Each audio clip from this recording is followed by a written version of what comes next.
Hola, ¿qué tal a todos? Buenas noches, esperando que se encuentren muy bien. Pues estamos aquí reunidos para una sesión muy interesante acerca de, bueno, vamos a desarrollar una mesa redonda y vamos a ir viendo algunos de los tópicos más importantes relacionados al fortalecimiento de la cultura física y deporte.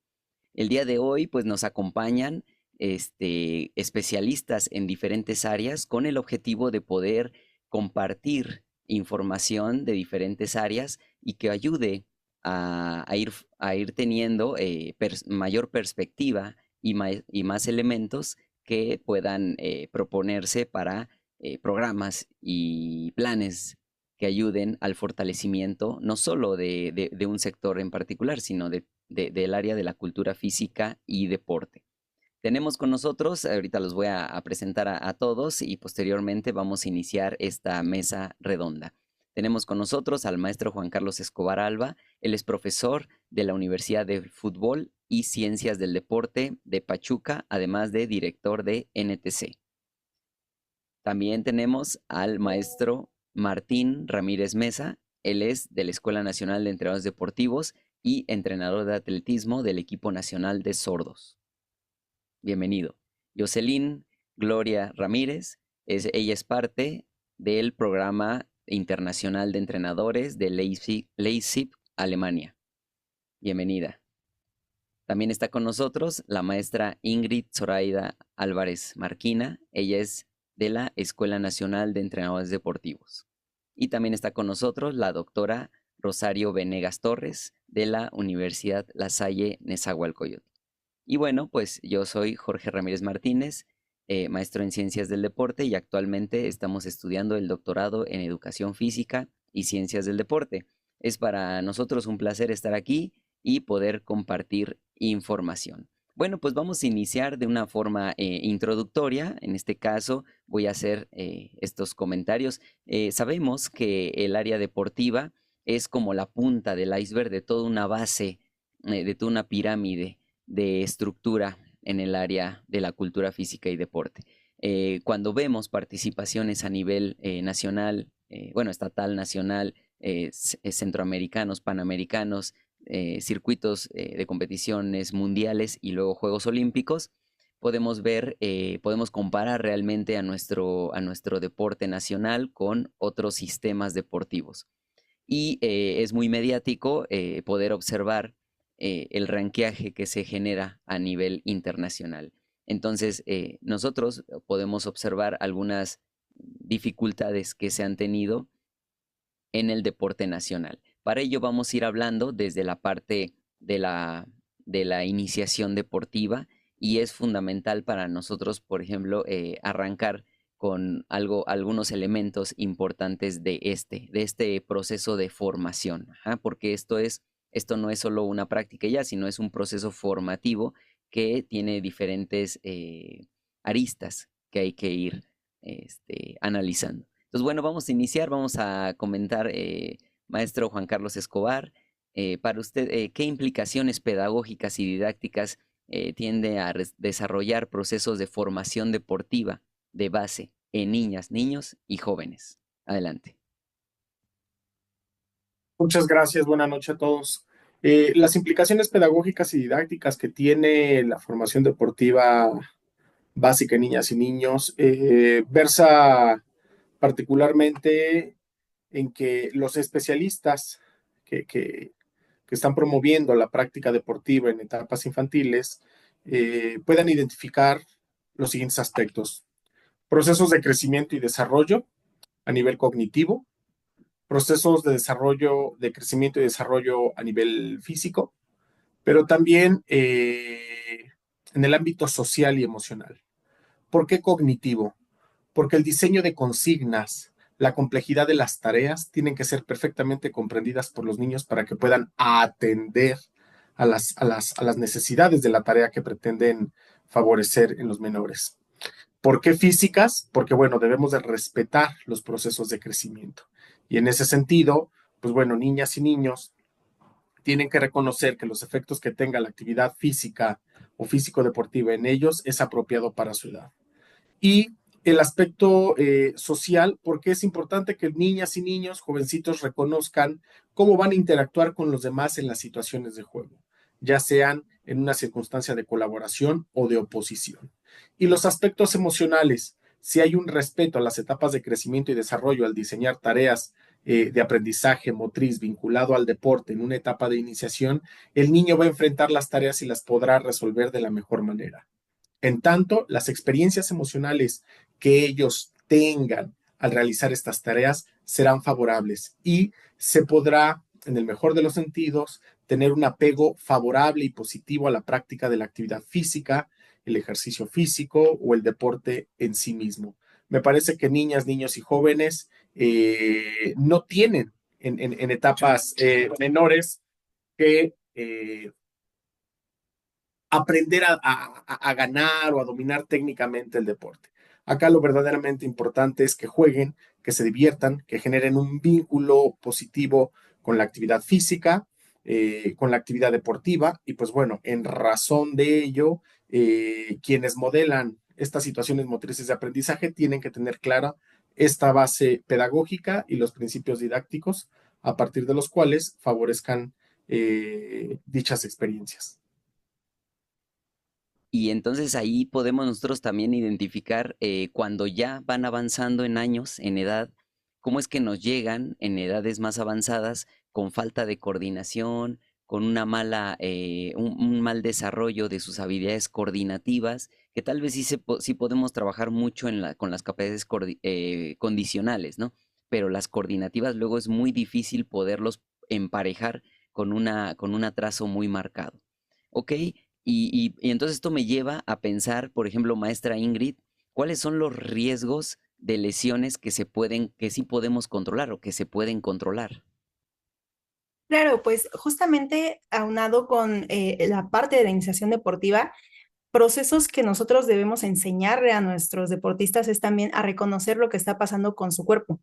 A veces los procesos de entrenamiento parece que cuando trabajamos con menores de edad, pues todo depende del entrenador y él decide lo que se hace y todo, pero tenemos que enseñar qué te duele, qué se siente. No es solo el hazlo bien técnicamente, ¿no? Es, profe, ¿qué es hacerlo bien? ¿O cómo sé que lo estoy haciendo bien? No depender tanto. Y entonces ahí es donde viene esta parte de ¿cuáles son los riesgos que podemos controlar? Bueno, en primer lugar, este desconocimiento de cómo saber si estoy lesionada o no, porque a veces no sabemos, es, pues me dolió y normalizamos el dolor, ¿no? Entonces, y el tipo de dolor, típicas preguntas, del 1 al 5, donde 5 es siento que se me cae el brazo y 1 es no me duele nada, ¿cuánto te duele?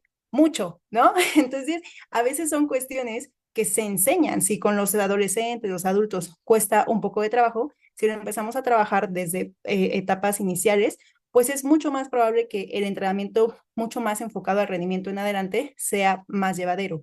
Y otro de los riesgos que podemos controlar es estos agentes externos o físicos, como sencillamente el uniforme, la indumentaria. Ahorita hace frío y a veces es, profe, pues ya voy a entrenar y se desenfundan todo, ¿no? En lugar de que sea como progresivo. Estas cuestiones pueden ayudar, aunque parezca como un aspecto muy pequeñito, sí pueden ayudar bastante a prevenir este tipo de dolores innecesarios al inicio de la sesión o en sesiones en donde las intensidades son elevadas, incluso en ejercicios donde la coordinación, por ejemplo, unilateral, unipodal, empezamos a poner salta de cojito, ¿no? Saltamos a un pie. Pues sí, pero si hace mucho frío y de por sí yo vengo con un rezago motor en el que no controlo mi cuerpo, pues también si llego todo destapado, probablemente no va a funcionar. Entonces es un proceso educativo de también la ropa que uso, este proceso de el buen calentamiento. Obviamente el calentamiento es parte de los riesgos que nosotros podemos controlar como entrenadores y deportistas. Es qué ejercicios me funcionan más para entrar más rápidamente en calor y no solo para elevar mi temperatura, sino para activar mi musculatura. Y el último y que me parece más importante, como entrenadores debemos conocer cuáles son las lesiones más recurrentes en nuestro deporte, porque conforme vamos avanzando, o sea, la pregunta ya no es, se va a lesionar? La pregunta ya es, ¿cuándo? ¿No? Porque en algún punto, cuando alcanzas intensidades elevadas, cuando compites a un nivel más elevado, va a suceder.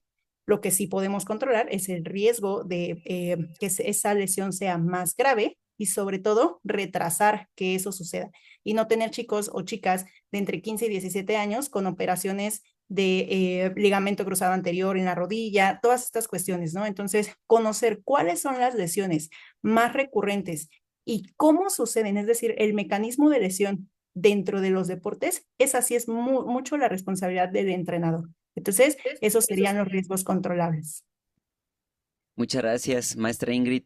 Y justo hoy, por ejemplo, estábamos dando una sesión de entrenamiento para un equipo de competición y notábamos como ciertas modificaciones en las cuestiones conductuales. Es decir, cómo ellos al pasar por ciertas lesiones va a ir afectando a su autoestima, a su confianza, a esas cuestiones psicológicas y emocionales que van detonando, o por un lado también implicando cierto trabajo mental, ¿no? Que va complementando a todo este proceso que se lleva a cabo tanto en las clases de educación física como en las sesiones de entrenamiento.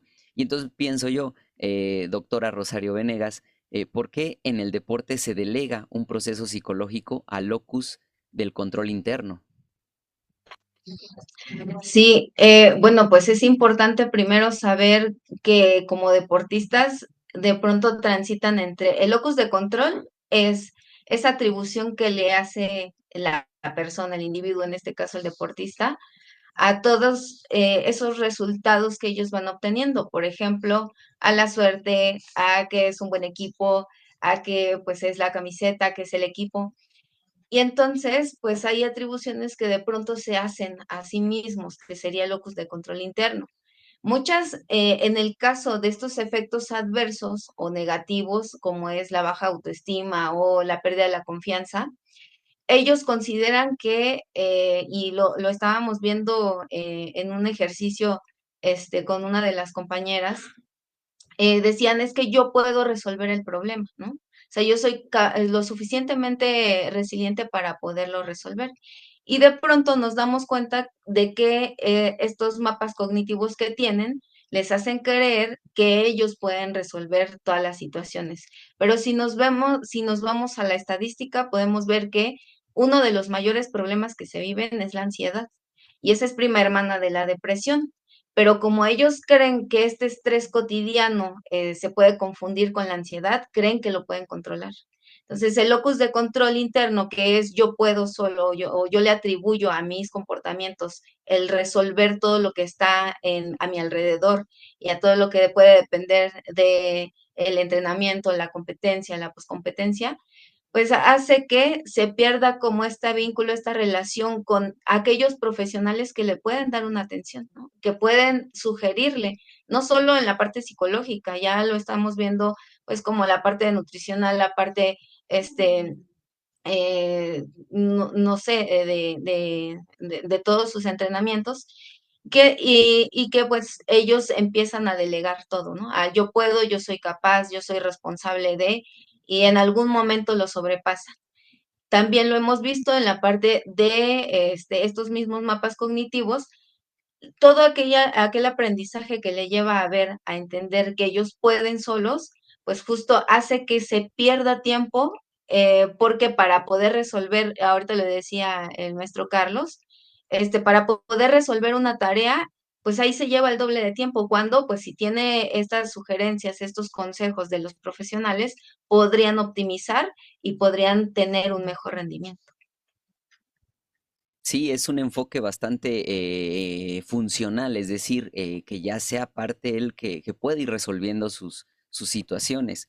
Eh, por ejemplo, tenemos dentro de los equipos, dentro de los grupos también, como personas con mucha habilidad, que eso también les genera mucha confianza y una capacidad mental de decir, yo lo puedo hacer, ¿no? Lo puedo hacer sin lastimarme porque sé cómo hacerlo. Y eso viene de una base de habilidades coordinativas muy desarrolladas. Entonces yo analizo y pienso, maestra Jocelyn, ¿cómo consideras que las capacidades coordinativas aportan en la base de la formación de los deportistas, pero pensados a largo plazo? Claro, bueno, pues una de las principales tendencias actuales, justamente estando, bueno, de la mano con muchos investigadores que que nos acompañan en el proceso aquí en Leipzig. Uno de ellas es Simon Zimmerman. Nos ha compartido mucho de la información que es la recepción de estos procesos informacionales que tenemos en la infancia y la riqueza de la edad de oro. Esta edad de oro nos va a permitir no solamente captar la información de la locomoción, sino también desarrollar estos procesos y esta memoria muscular que nos va a permitir reaccionar de forma adecuada a las diferentes desafíos motores que nos presenten, en este caso el deporte o la vida cotidiana. Es de vital importancia desarrollar estas habilidades a temprana edad. Sin embargo, también darle un enfoque predeportivo con respecto a la edad y respecto al nivel de enseñanza de cada uno de los alumnos. Dentro de las aportaciones es entender, obviamente, que la riqueza del cuerpo es adaptar estas habilidades a la memoria y poder resolver las tareas de forma más efectiva y con mayor eficacia, lo cual a un proceso de largo rendimiento se volvería un gesto técnico fino o finísimo. En ese proceso podemos nosotros aprovechar y hacer uso de estos desarrollos motores para poder definir un entrenamiento a largo plazo con mayor nivel de complejidad. Sin embargo, al poder hacer esta relación entre las habilidades coordinativas, la memoria muscular y el desarrollo a largo plazo, podemos determinar cuáles serían las habilidades y sobre todo la captación de la información y el enriquecimiento que debe de tener cada uno de los alumnos en la infancia. Esto nos va a permitir desarrollar atletas, pues obviamente si es que por decisión propia, y como lo dijo el profesor Juan Carlos, con pasión por el deporte, que tengan un bagaje motor enriquecido y puedan resolver esas tareas que el deporte lo demande a a largo plazo y en el rendimiento deportivo. Es increíble lo que puede hacer el cuerpo, sí. Y justo como que el enfoque es hacia el conocimiento para poder lograr lo que varios autores, entre ellos Tudor Bompa, dice longevidad deportiva. Es decir, no un atleta que llega a su máximo y luego ya no lo vemos porque ya está todo afectado articularmente, muscularmente o hasta psicológicamente. Entonces, para eso se necesita fortalecer mucho elementos del conocimiento, elementos de la formación de entrenadores, de formación de maestros, de formación de especialistas. Y yo le pregunto al maestro Martín, ¿cómo ha impactado la investigación deportiva en el fortalecimiento de la cultura física y deporte? Pues bueno, buenas noches a todos otra vez. Pues bueno, ¿cómo ha impactado? Es bien curioso lo que sucede en México y me voy a tal vez a extender a América Latina. Es bien curioso, aquí hacemos investigación al revés. El impacto de la investigación en México, por ejemplo, lo vemos año con año en una bodega o una, ¿cómo se llama? O en una biblioteca llena de tesis de los compañeros, no, definitivamente, entre profesores de educación física, entrenadores deportivos, algunos instructores, etcétera, etcétera. Ahí está la investigación, ahí está, pero está guardado. Y el impacto es un impacto a muy, muy, muy corto plazo.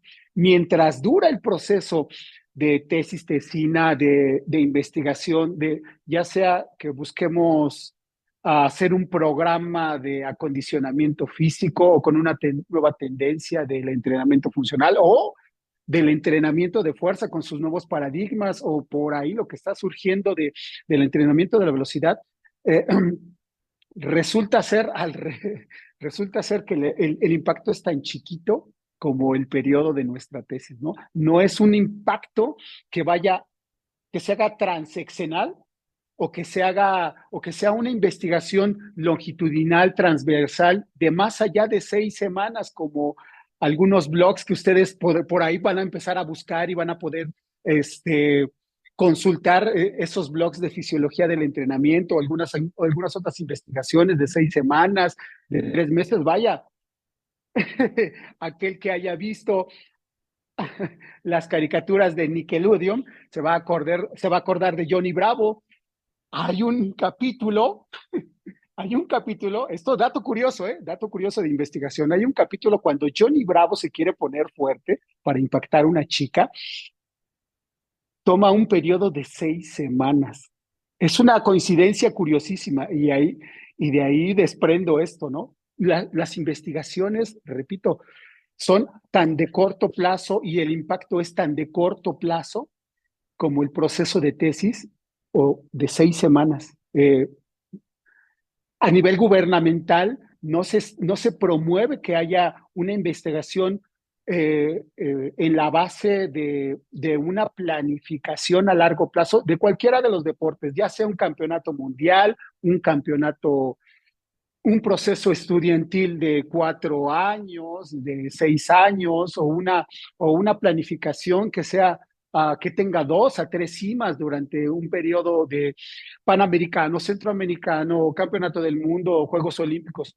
No existe. Hay un impacto muy nulo en México. Sin embargo, uh, dentro de estos impactos que hemos podido checar y que últimamente se ha dado, en Latinoamérica, Ecuador, específicamente en atletismo, Ecuador ha avanzado de tal manera haciendo investigación, llevando investigadores, entrenadores, profesores de educación física, donde ya vemos a Ecuador colarse a las finales de Juegos Olímpicos, ¿no?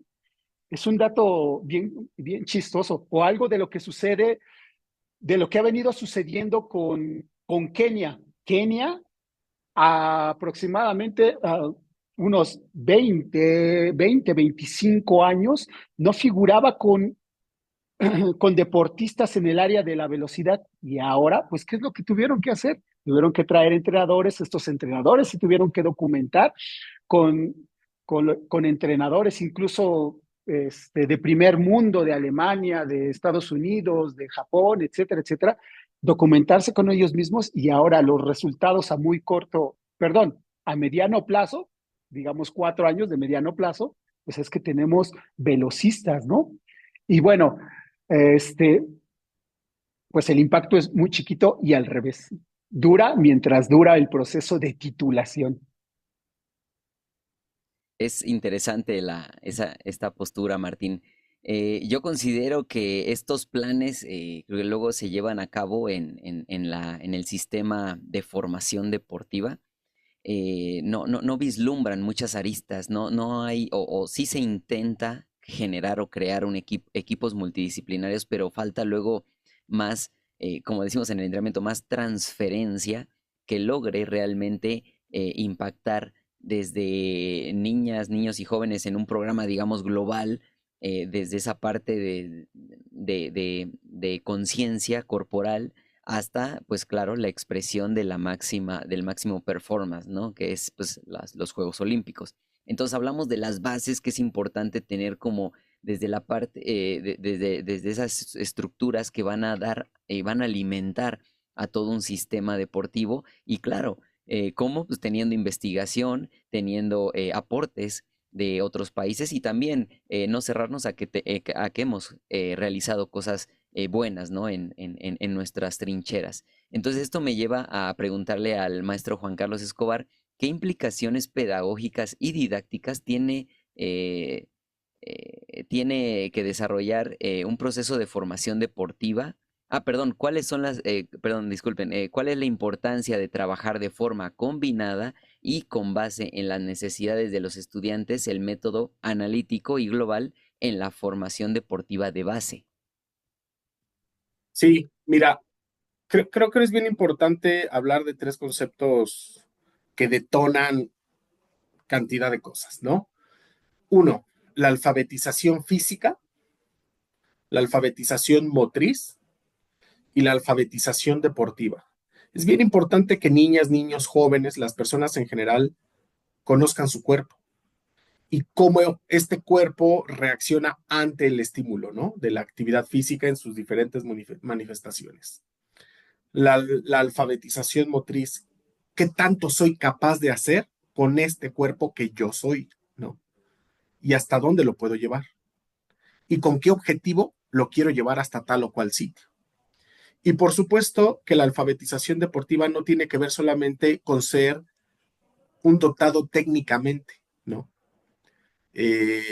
Porque puedo practicar deporte con un fin educativo, puedo practicar deporte con un fin social, puedo practicar deporte solamente con un fin recreativo, pero quienes tienen la oportunidad de practicar deporte con una finalidad que está vinculada a la alta competencia, que está vinculado al rendimiento más alto, tienen que comprender, y sobre todo quienes favorecemos estos procesos, que se tienen que comprender qué estoy haciendo yo como practicante del deporte mientras lo aprendo, ¿no? Creo que está rebasada la idea solamente de la reproducción de gestos motores. Estoy particularmente cansado, muy fatigado de ver en las canchas donde infantiles, juveniles están practicando, recibir órdenes que reciben y que les abruman y que sinceramente no saben ni a quién hacerle caso. Le hacen caso al papá, le hacen caso a la mamá, le hacen caso al entrenador, todos gritan y entonces parece que los niños, las niñas son solamente sujetos de seguir órdenes.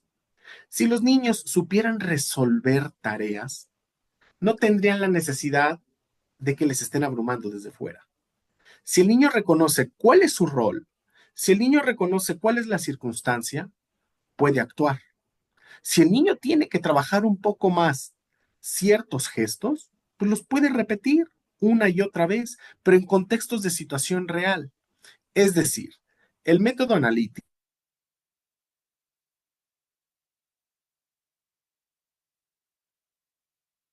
deportiva me parece que puede reunir mejor, ¿no?, las intenciones de un entrenador, de un profesor que pretende favorecer procesos en los cuales los niños aprendan a jugar deporte, aprendan a practicar el deporte. Creo que el diseño de situaciones más apegadas a la realidad permite a los niños tomar mejores decisiones cuando están en el juego real. Y creo que cuando tengan que enfatizar sobre algún gesto, pueden echar mano entrenadores, profesores de métodos analíticos. Yo creo que la combinación de estos hace que los niños se alfabeticen deportiva, motriz y físicamente de mejor manera, sin satanizar uno u otro, ¿eh? Son complementarios. Sí, ahí es donde no chocan, sino se complementan.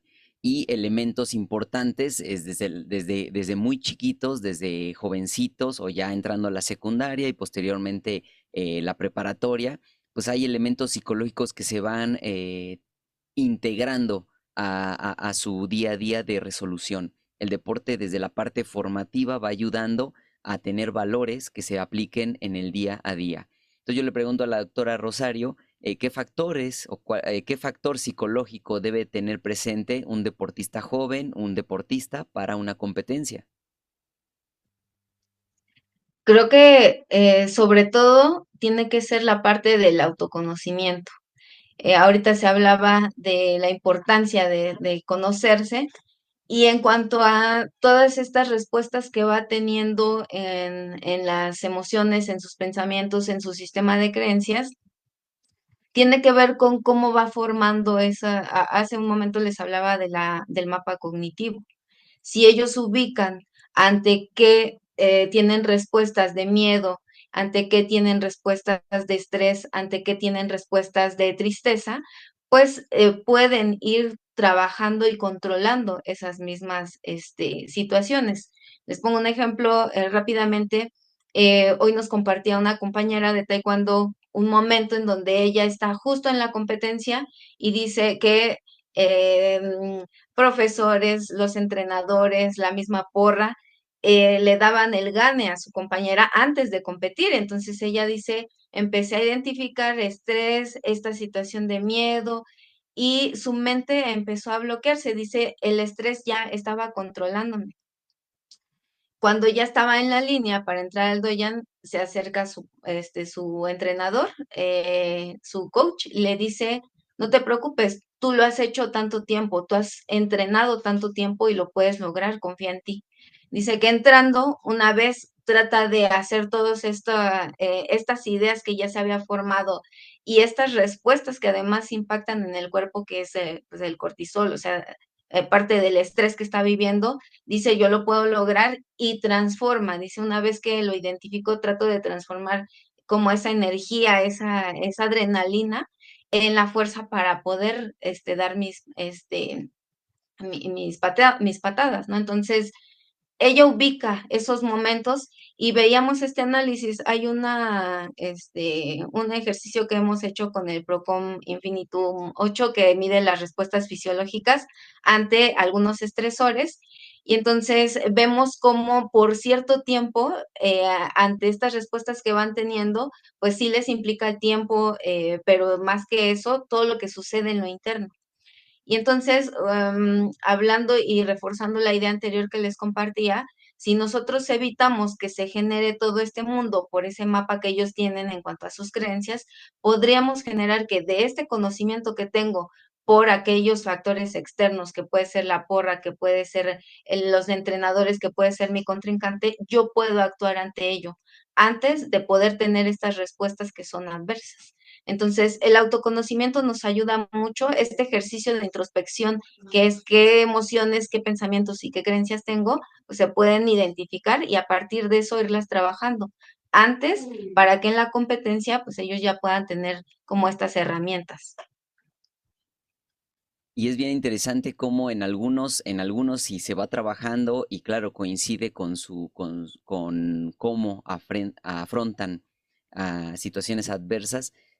Con la práctica, claro, a largo plazo se va logrando este estado de flujo que describen en ciertas investigaciones neurocognitivas del área deportiva.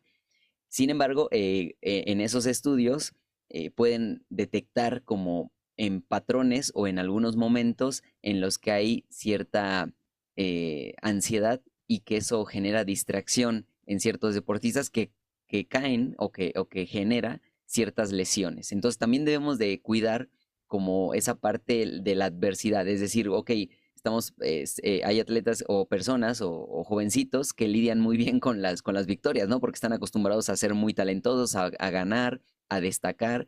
Pero, por ejemplo, hace como 3 semanas tuvimos el caso de una chica que normalmente daba todos los parámetros sin ningún problema y no dio un parámetro y se fue, o sea, no supo lidiar ante esa situación que como que sale de su patrón de conducta, ¿no? Es decir, pues siempre ella se sentía con confianza, pues siempre lograba los propósitos físico-deportivos. Sin embargo, en algún momento, en ese momento no lo alcanzó y no supo resolverlo y empezó a entrar en un bucle y pues ya a la siguiente semana la canalizamos con el departamento de psicopedagogía para que tuviera un abordaje integral, además de que en las sesiones pues fuéramos trabajando nuevamente como su confianza, porque hasta su semblante, su postura fue cambiando. Y ahí es donde son puntos vulnerables donde las personas, los que practican ejercicio, los atletas, están más en riesgo de lastimarse, de lesionarse. Entonces, maestra Ingrid, ¿qué características tiene un proceso de entrenamiento preventivo para justo que cuando haya este tipo de dificultades, pues no caigamos en lesión o evitemos lo más posible este tipo de situaciones? Claro, pues es muy bonito cómo desde diferentes perspectivas se va integrando todo porque algo que ha prevalecido es el autocontrol, autoconocimiento, la autogestión. Entonces, una de las principales características de un programa preventivo es que no solo es planificado y controlado por nosotros como entrenadores, también es de los deportistas. Que exista un registro, o sea, es muy interesante porque yo a veces les pregunto a mis alumnos, ¿qué es lo que hicieron o cuáles son los mejores ejercicios que les salen? ¿En qué son dominantes? ¿En qué son deficientes? Y que ellos lo sepan es una de las pautas elementales que debe de tener un programa preventivo, que haya autorregulación y no solo conocimiento del entrenador hacia sus deportistas, sino del deportista hacia sí mismo. Y los otros factores tienen que ver ya con los contenidos del entrenamiento. Hay que entrenar la estabilidad, pero no solo entendida como ejercicios en superficies inestables, con pocos puntos de apoyo. No, es una estabilidad general, propioceptiva, y una estabilidad lombopélvica, que vamos notando incluso desde estas posturas que a veces tienen mucho que ver con cuestiones psicológicas de que si está muy estresado, que si está cansado, empieza a redondear los hombros y entonces cuando tenemos que hacer dominadas, pues ya me duele más en la parte frontal. Entonces es ir identificando desde estas posturas iniciales de la sesión, en dónde tengo que aplicar en los primeros 5 o 10 minutos algún agente externo o algún agente de calentamiento pasivo que me ayude a entrar más rápidamente a este proceso de entrenamiento desde la sesión y a lo largo de la semana. Asegurar sesiones regenerativas. No es lo mismo recuperarse que descansar, ¿no? Porque a veces los deportistas es, me lesioné, no hago nada. O no te dicen que están lesionados porque piensan que los vas a mandar a no hacer nada. Entonces, estos programas deben de cumplir con amplitud de rango de movimiento y fuerza que esté enfocada a la especificidad de los movimientos en particular. Además de que, bueno, hablamos de esta frase muy común de la fuerza es la madre de todas las capacidades. Bueno, entrenar las diferentes manifestaciones de la fuerza es en sí lo más preventivo que podemos hacer. Si yo solo me enfoco a una cosa, probablemente cuando salga de un ejercicio de empuje horizontal y lo trate de hacer vertical, uy, me va a poner como un poquito en problemas. Entonces, tener diferentes estímulos, fuerza excéntrica, fuerza isométrica, fuerza específica a las intensidades específicas, pero también elástico reactiva. Entonces, incluso hablamos de esta alfabetización motriz, alfabetización deportiva, que no solo es enseñar repeticiones porque hay que repetir y repetir, no, es cómo se siente hacer un salto de máxima intensidad, cómo se siente hacer un multisalto en donde pues es más la fatiga cardiopulmonar, periférica, ¿no? Entonces, estos programas preventivos vienen mucho como desde la educación, de reconocer las adaptaciones y sensaciones que estoy teniendo y como entrenadores, pues cuidar todos estos agentes que desde el calentamiento hasta la finalización del entrenamiento son diferentes manifestaciones de fuerza y estabilidad en rangos de movimiento amplios. Y lo que no se mide, pues no se puede analizar y no se puede manipular o no se puede incidir en algo en específico. Hace 2 años y medio, llevé a un grupo de maestrantes a un laboratorio de biomecánica en el que se utilizaba el BioBeat. El BioBeat es un dispositivo muy sensible que está integrado de un acelerómetro, de un giroscopio y de un GPS. Esos 3 dispositivos en uno se coloca en la zona, sí, bueno, se puede colocar donde sea, ¿no? En este caso hicimos un test de salto y un protocolo o sea, ya que estamos ahí, pues hicimos todo un protocolo completo junto con el laboratorio de biomecánica y se detectan cosas que al ojo humano es imperceptible, ¿no? Y entonces todo lo que estamos comentando lo refiero porque buscamos una persona que toda su vida ha hecho ejercicio y que tiene un enfoque, claro, de un deporte en específico. Y tuvimos a otra persona que no hizo, o sea, que digamos que de la actualidad, ¿no? Que no tiene una alfabetización motriz, que no tiene una propiocepción tan adecuada y eso, obviamente buscando diferencias y salieron bastante significativas. Entonces, pues hay elementos para realizar investigación, sin embargo, yo le pregunto al maestro Martín, ¿la investigación deportiva y la cultura física cuentan con los elementos necesarios en México? Pues sí y no.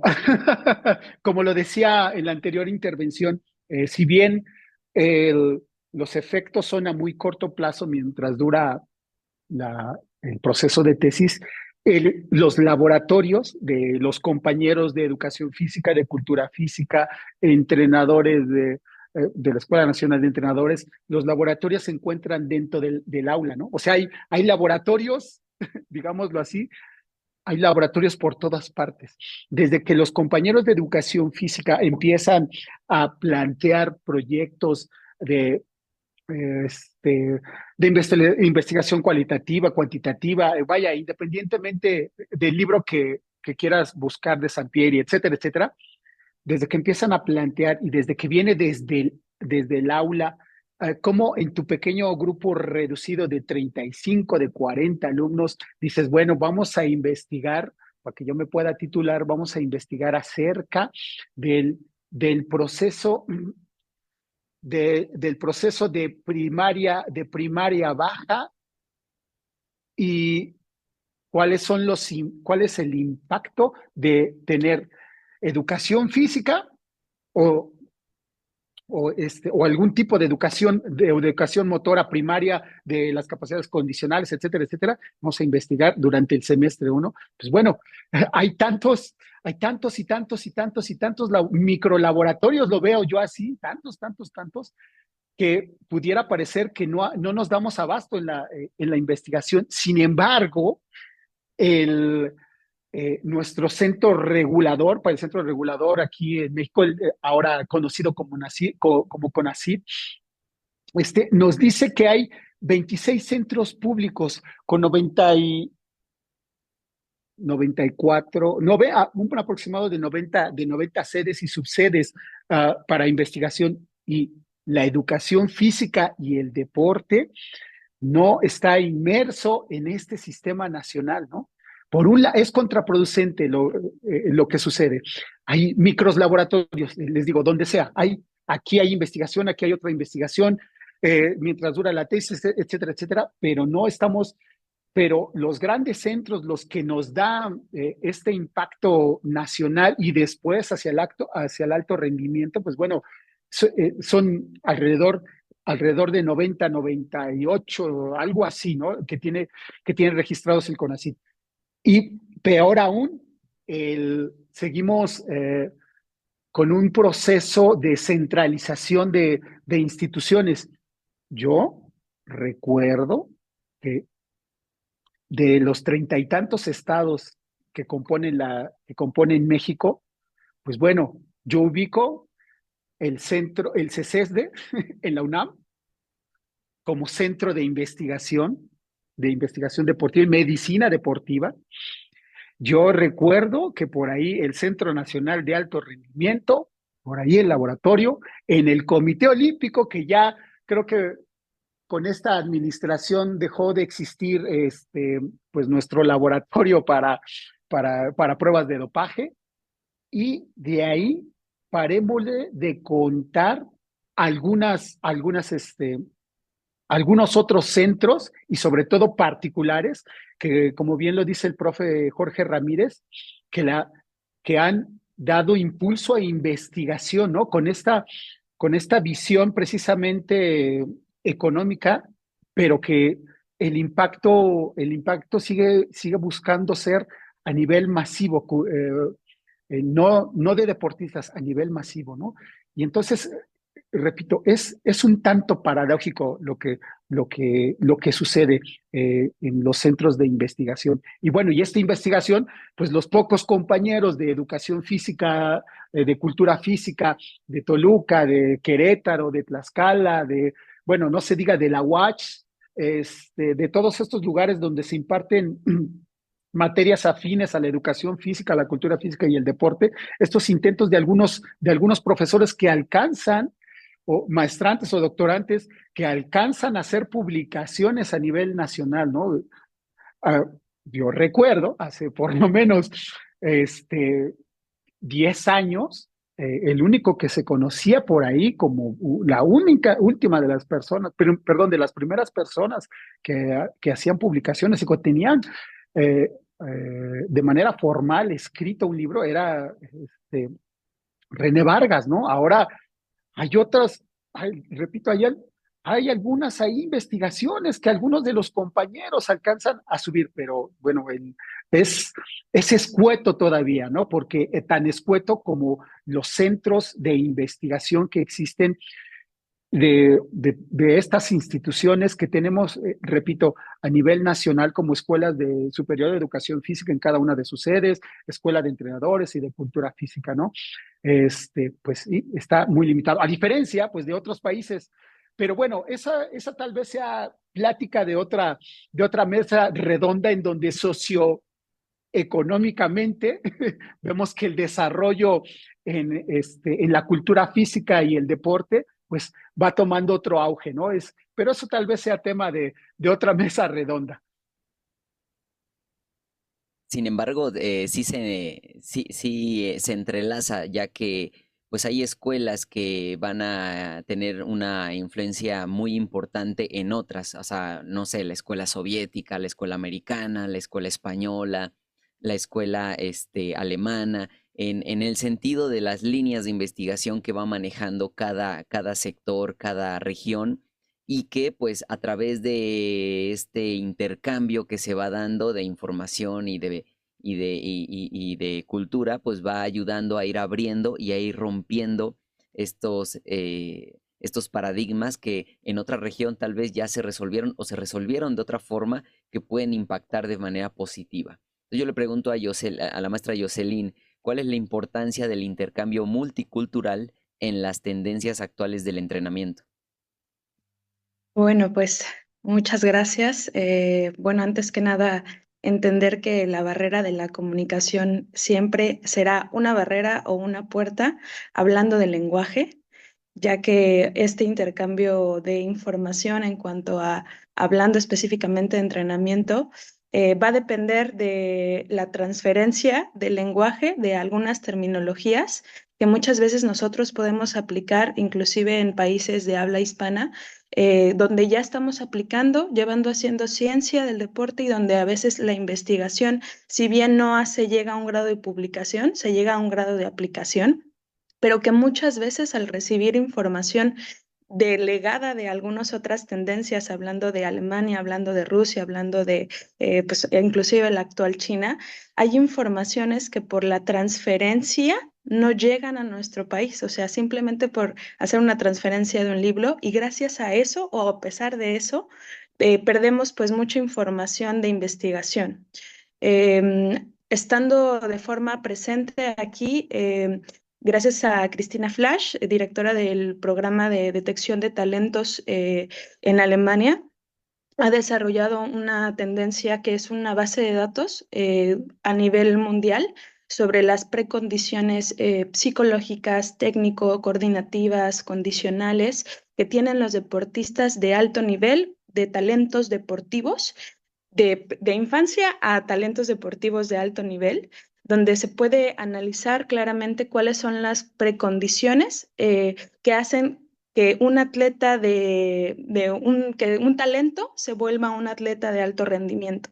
Y es muy interesante entender eso porque cuando nosotros compartimos cada uno de los puntos de vista desde hablando de las precondiciones de capacidades coordinativas, las capacidades psicológicas que ya hemos mencionado antes, hablando sobre la investigación, pues bueno, el intercambio de generación de contenidos y hablando inclusive de la higiene del deportista, podemos entender que un atleta pues no solamente es un ser que es entrenado, sino es un atleta, estamos hablando de una composición física completa y tendremos que entender cuáles son las diferentes fases y los diferentes procesos y el acompañamiento que tenemos que hacer como entrenadores, como formadores, que a veces se descarta ese punto, ¿no? A todos nos gusta ver la foto del atleta a largo plazo, pero ese enriquecimiento tiene que ser desde las bases cuando aún no se sabe que es un talento, cuando aún no se sabe y sin discriminación alguna, hablando sobre la escolarización,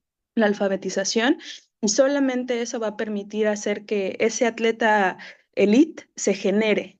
Y será por gusto, y será por placer, y será por dicha, y solamente así será, porque de otra forma, un atleta a largo plazo, por decisión propia, requiere conciencia de querer estar ahí, ¿no? Entonces, bueno, pues es vital la interconexión y la multiculturalidad en todos los aspectos, ¿no?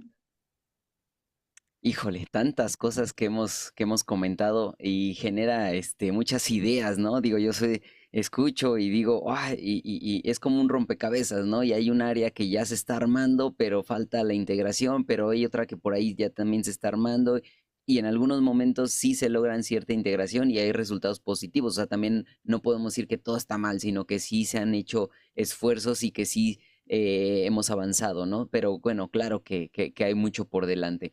Se nos está acabando el tiempo, vamos a terminar con un aporte final de cada uno de nuestros invitados expertos, que con todo lo que hemos estado comentando, cómo se concluye, ¿no?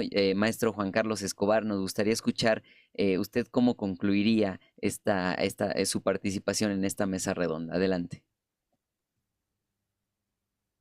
Como punto de inicio para esta última participación, algo que ha mencionado Jocelyn. La detección del talento deportivo. Si físicamente, por un factor hereditario, está predeterminado a ir a un muy alto nivel si es entrenado, ya tienes uno de varios elementos que pueden configurar al deportista de élite. Pero emocionalmente no la pasa bien, no la pasó bien y no resuelve temas de infancia y juventud. Va a ser un deportista que no va a rendir, ¿no? ¿Puede ser una situación reversible? Por supuesto que sí, ¿ok? Físicamente bien, emocionalmente bien, pero socialmente con habilidades que no terminan por cuajar en él, ¿no? ¿Cómo trabajas el tema de la colaboración, ¿no? Eh, ¿Cómo equilibras el ímpetu de triunfo cuando se le ve encima a un oponente, ¿no? O sea, cuando la habilidad social no está al 100, te rompe el vestidor si es un deporte de conjunto, ¿no? Bueno, físicamente bien, socialmente bien, emocionalmente equilibrado, gestiona bien, pero intelectualmente con ciertos huecos que le dificultan ser un tipo creativo, que le dificultan la toma de decisiones en circunstancias particulares y que tú lo mirabas desde su juventud y dices, es que hay poca idea con respecto a la resolución de un problema táctico ofensivo. Hay poca idea con respecto a la resolución de un problema táctico defensivo, individual, de colaboración, en colaboración-oposición.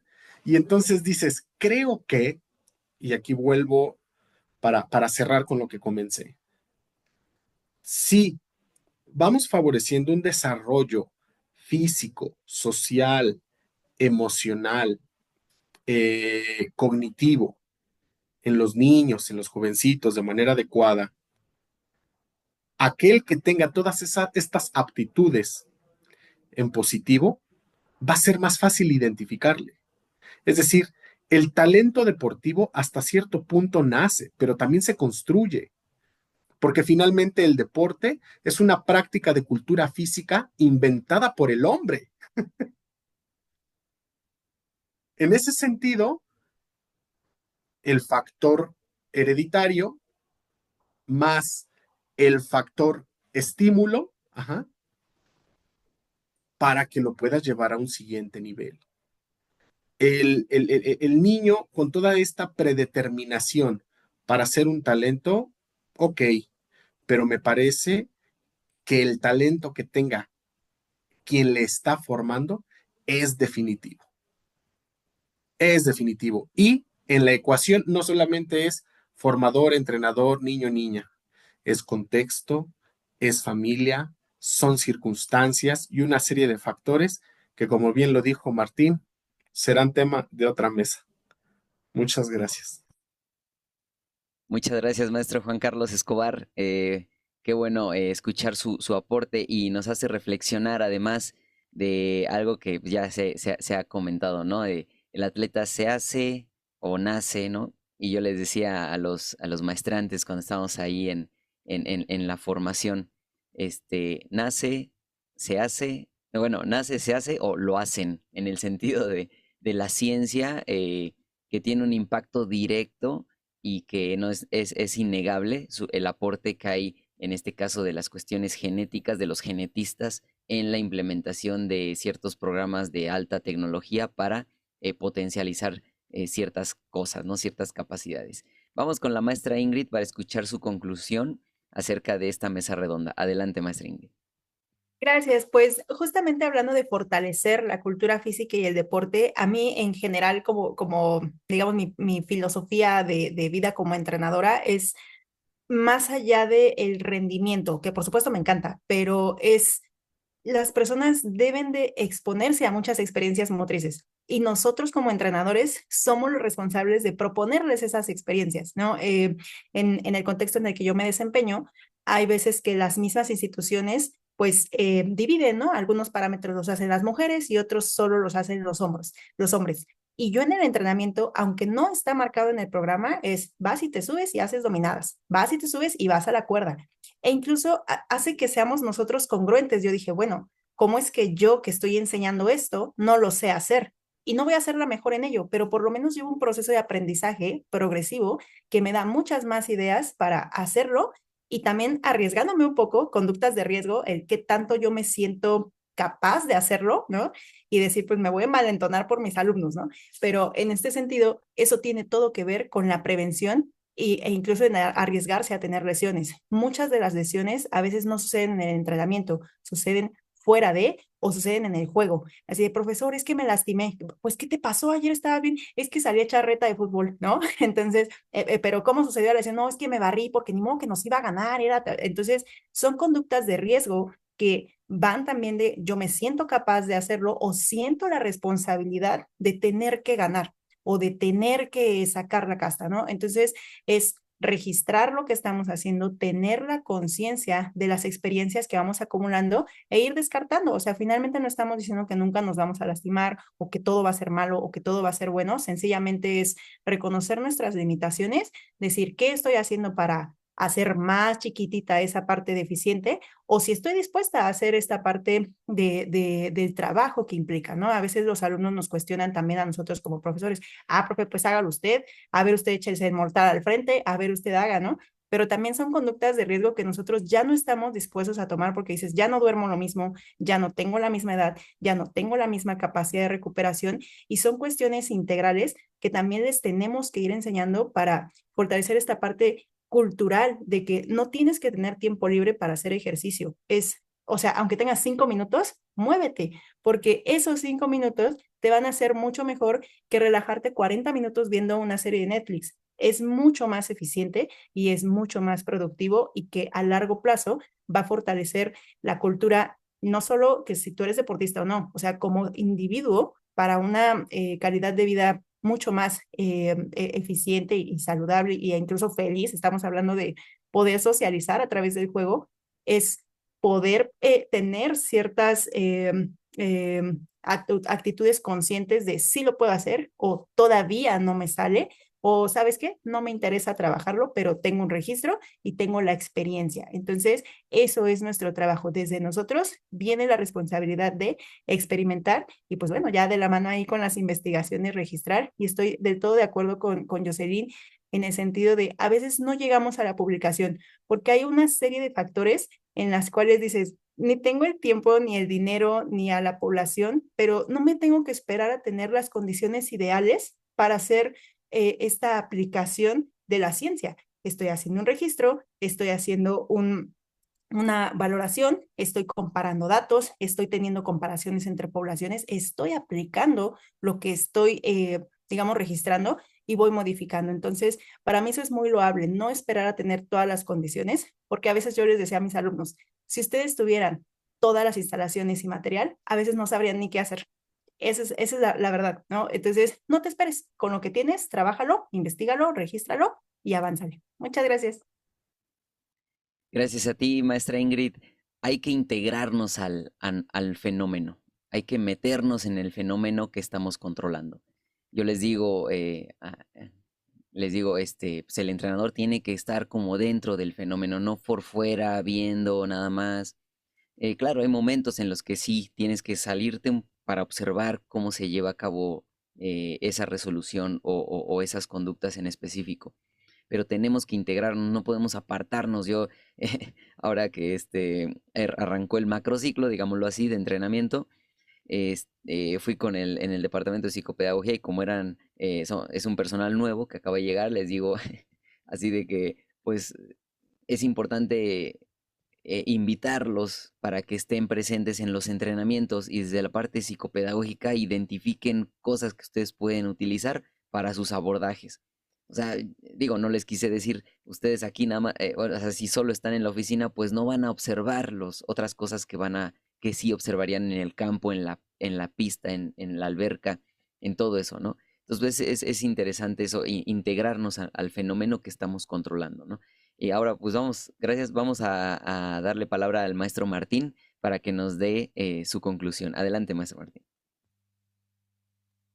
Pues bueno, para todos los que nos están escuchando y viendo, investiguen, pero que las investigaciones salgan. Necesitamos sacar las investigaciones más allá de las tesis. Hay ideas geniales. Obviamente, para muchos de los que nos están escuchando y viendo, algunos estarán integrados en la Secretaría de Educación Pública, dando sus clasecitas de, este, de la nueva escuela mexicana, donde, bueno, es tema de otra mesa redonda, ¿no? Pero hay que seguir hay que investigar, hay que ayudar a que salgan esas investigaciones y que el impacto sea más allá. Y obviamente, como todo investigador, datos, datos, datos. Para el INEGI, bueno, ya no es INEGI, ahora la página oficial es Data México. Es bien curioso cómo podemos, desde la cúpula de la estadística, en donde ya vemos, según esto, los datos procesados, podemos observar varias cosas dentro del fenómeno de la investigación. Tenemos una población ocupada de 37,000 o 38,000 personas en México, ¿no? De esto reportado por esta página de data. De estas 38,000, 38,000, estas tienen un promedio de escolaridad de 12 a 16 años, o sea, pasan primaria, secundaria, preparatoria, algunos llegan a saltar a la maestría y el doctorado.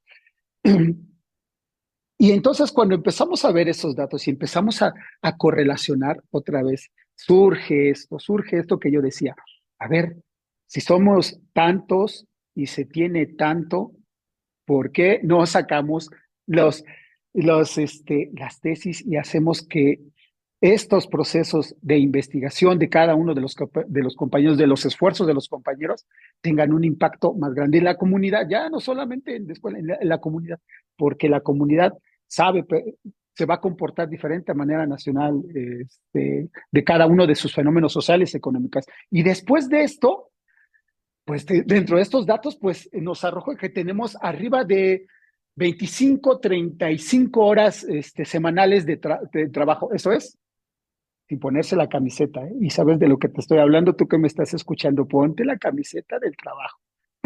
Tú sabes de lo que estoy hablando.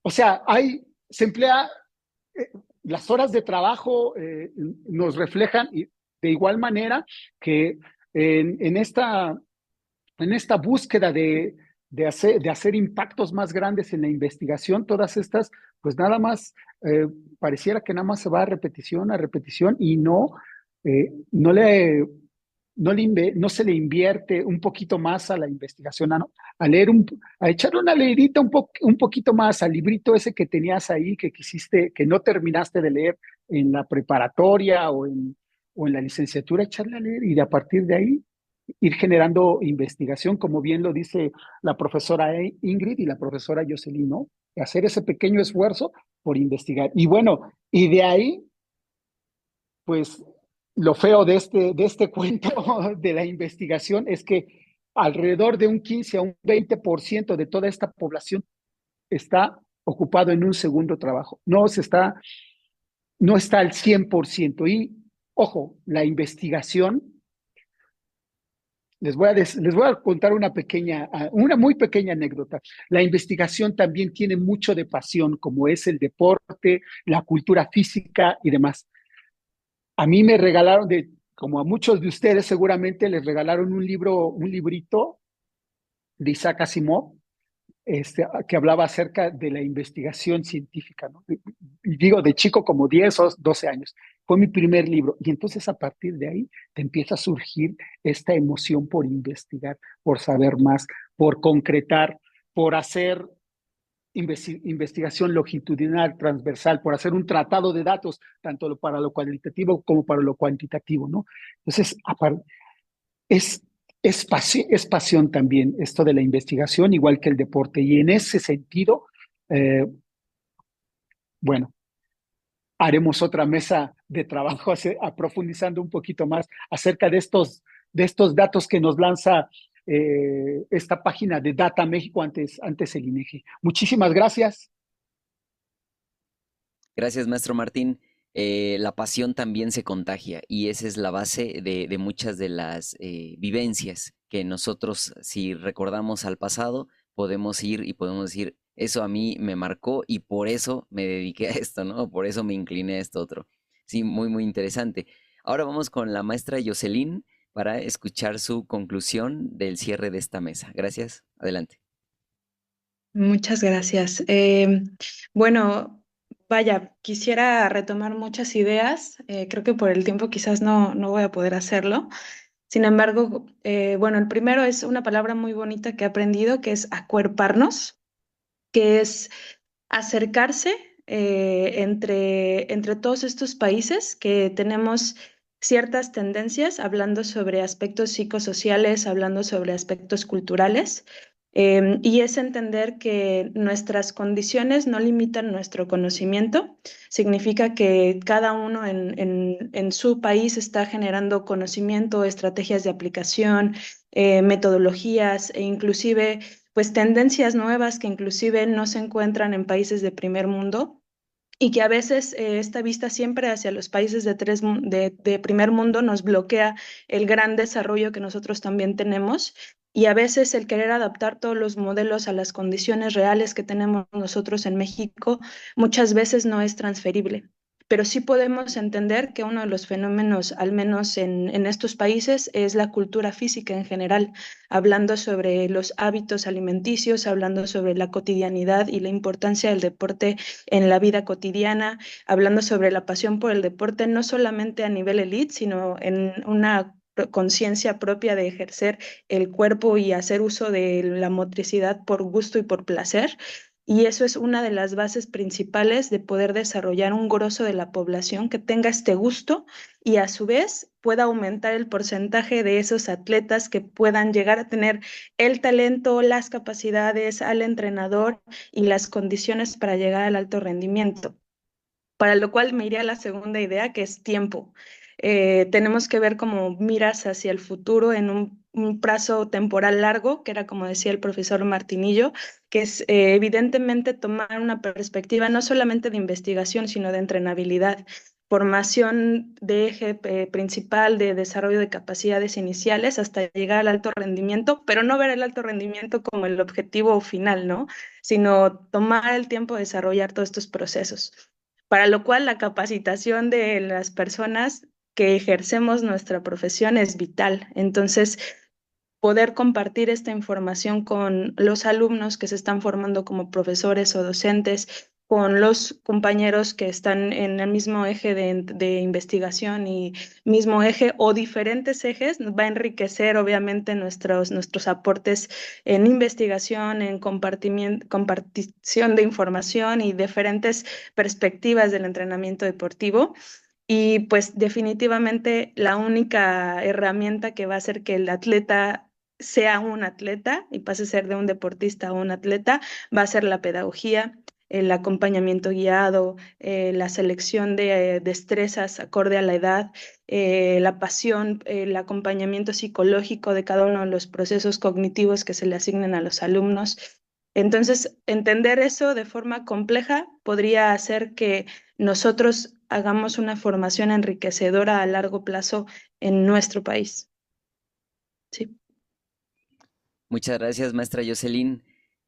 Coincidimos el aporte que que imprimimos con nuestros niños, niñas, jóvenes, con atletas, con deportistas, con adultos mayores, con toda la gama, con personas con capacidades diferentes, toda la gama que implica pues, la humanidad, porque hay muchísimas otras en las que impactamos y que ni siquiera nos damos cuenta.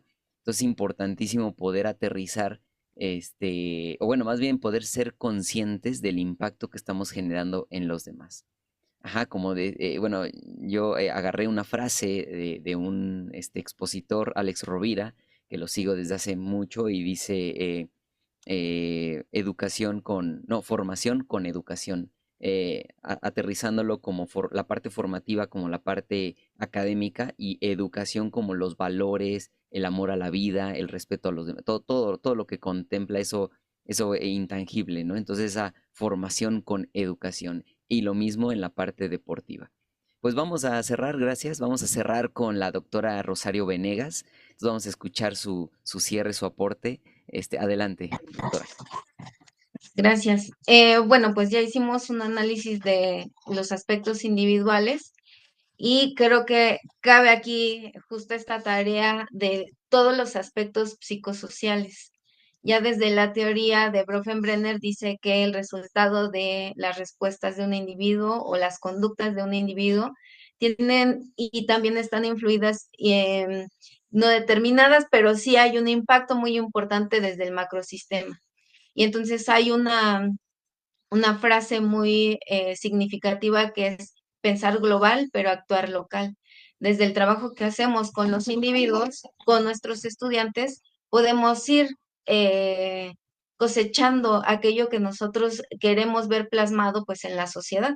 Entonces, todos estos aspectos psicosociales creo que son todo un reto, desde la adaptación que debe de tener la persona ante todo el contexto, pero también ver las situaciones que vivimos el día a día, todos los contextos, el apoyo de las instituciones, el avance de la tecnología, cómo el alumno puede o no acceder a ciertos beneficios, a ciertas actividades, al deporte mismo. Y entonces que estamos dejando de lado ya no esta parte de la responsabilidad individual, sino vemos esta integración también de los factores que tienen que ver con la sociedad, con lo actual, con lo que vamos viviendo día a día y que también tienen ese impacto en los estudiantes. Nada más hay que ver el porcentaje de sedentarismo que creo que tendría que ver, ¿no? Ese contexto que finalmente también está influyendo en las decisiones de una persona, en este caso, no solo como lo decían de los deportistas, sino de personas que queremos acceder a la actividad física y pues que por esas mismas condiciones sociales pues, se vuelven todo un reto, todo un desafío y que pues sería importante también analizar en alguna otra mesa. Gracias, maestro. Gracias, doctora. Pues sí, varias cosas que coincidimos en que requieren otro análisis, porque justo ese es el objetivo, ¿no? Cuando uno estudia, le generan dudas. Estudias más y te generan más dudas, ¿no? O sea, se va abriendo hay más conciencia y esa conciencia va generando cuestionamientos propios y hacia los fenómenos que estamos viviendo. Pues hemos llegado al final de esta mesa redonda. Les agradezco el tiempo. A manera de conclusión, podemos identificar que hay elementos que son perfectibles, todo es perfectible, pero hay elementos que se han quedado atrás y que es nuestra responsabilidad al tener una cierta especialización o una gran especialización en un área, es nuestra responsabilidad poder poner luz sobre eso que hemos identificado. Hay veces que el cansancio, hay veces que la saturación nos llega y no podemos o no damos un extra en ese tipo de momentos difíciles, ¿no? Ya que pues este tipo de cosas luego nos sobrepasa. Entonces, bueno, pues invitarlos a todos, a los que nos escuchan, a nosotros también como colegas que estamos en el medio, pues a que no nos derrotemos en el sentido de que no se puede, ¿no? No se puede lograr algo. Para llevar a cabo esta mesa redonda hubo dificultades y al final decimos, vamos a lograrlo, vamos a echarle, vamos para adelante y venga, ¿no? Si se puede, vamos a hacerlo lo mejor posible y ese es el continuum, ¿no? O sea, hablamos mucho de nuestros procesos de entrenamiento, pero también tenemos un proceso interno de desarrollo personal y que vamos a impactar a muchas personas. Yo les agradezco su tiempo. Y con esto, pues nos despedimos así como le hacen los sordolímpicos, en los sordolímpicos, exacto, toda la comunidad. Y que bueno, acá el coach ya tiene bien trabajado, ¿no? El lenguaje de señas. Agradecemos entonces su participación y esperemos en un futuro próximo poder realizar otra mesa redonda. Muchas gracias, hasta luego.